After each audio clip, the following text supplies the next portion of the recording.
Well, everybody, we have finally some progress and updates on work here. Unfortunately, I haven't recorded any of it because it's been just a lot of trial and error figuring it out. But anyway, ceiling's up. I think it turned out pretty decent for just trying to figure it all out. Got the little light and everything working. Still gotta figure. I'm gonna trim the seams out here. Need to clean these stains up. I think I pretty much got all my leaks fixed. Got the factory light working. AC works very nice. Got the cover back on it. Just kind of getting everything put back together. Found a TV, 32-inch TV from in the house. One of the kids' old ones. Trying to see, yep, too big. Trying to find some sort of TV entertainment for in here that'll fit. Still need to get a mattress for up here. Thinking about just I've seen some cheap futons like for the house. Thought about getting one of those mattresses, one of those, then put on there. Got a few other updates and things to do to it. Another thing we got is, I don't think I've shared since, is got the doors fixed. Open from the outside. Very nice, very nice. End up replacing this whole housing here. So back doors open up, very nice. So one thing I found that I don't like is the power cord, how it wraps up all around all of this stuff when you're trying to go in here. So I went online and bought this guy. It's one of the twist lock type. So looks like it's gonna fit real nice right here where the factory cord is.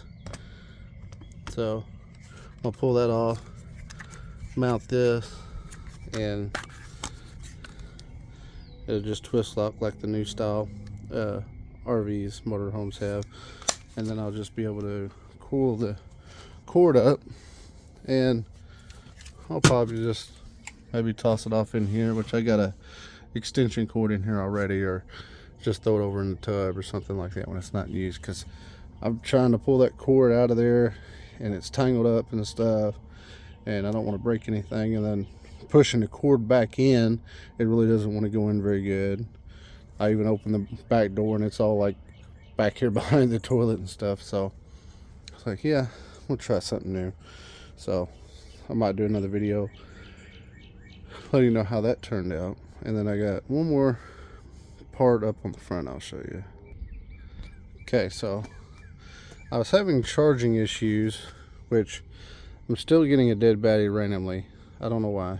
I haven't figured it out. Once I replaced the alternator, started charging fine. I drove it and everything was good. Kept an eye on it for like 2 weeks solid. I'd come out here like every day, check it with the meter and everything, and charge was good. Drove it, put about 100 miles on it, went and got it inspected, got my tags and all that stuff from Missouri, and let it sit. And then I might have left something on while I was working on the ceiling and stuff, but then battery's dead, so I got my battery tender back on it. But I keep it plugged in, and this is the house battery, so it's keeping this battery charged but not that one. So because I did away with, I don't know if that's factory battery isolator or aftermarket or what, but I bought this guy Amazon, and the cut on is 13.3 volts and the cutoff is 12.8. So when it's plugged in to shore power, this basically connects both positive terminals on both batteries, and whenever, either when it's running and my alternator's charging, this connect the two batteries that way to charge them both. Or if it's shut off and I'm plugged into shore power and my inverter's charging my house battery, this should kick on if it's over 13.3. and then keep this one charged while it's shut off. But then at any point that neither one of them's on and it gets below 12.8, it'll disconnect the circuit.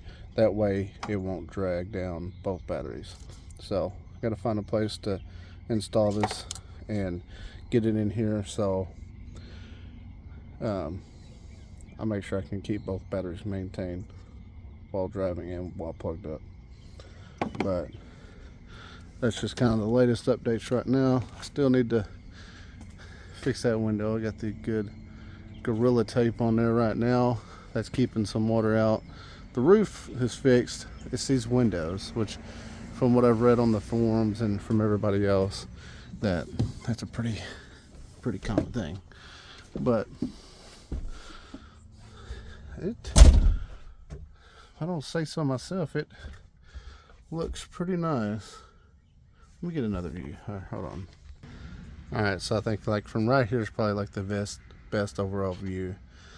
And if you wanted to go back and watch one of my first videos I did of a little tour of this, you'd know what that ceiling and everything looked like. And bought this paneling, or it's kind of like a plywood at Lowe's. It was like 20 bucks a sheet. It's thick enough that it's going to hold up there, and it was flexible enough to be able to bend and get up in there above the cabinets without dismantling everything, which that was a chore in itself. And I used 3M Thinsulate insulation for the insulation between that and the roof, so worked out great. It was, like I said, it was pretty tedious and a little difficult by myself doing, but I think the difference is night and day. I was wanting something, really I was just wanting like white shiplap or something, and I was like, well, I'll just paint this white, but I actually kind of like the looks of it. I think I'll probably leave it. But anyway, that's updates as of now, and hopefully within the next week or two we might have some camping going on, maybe some camping footage. Anyway, later.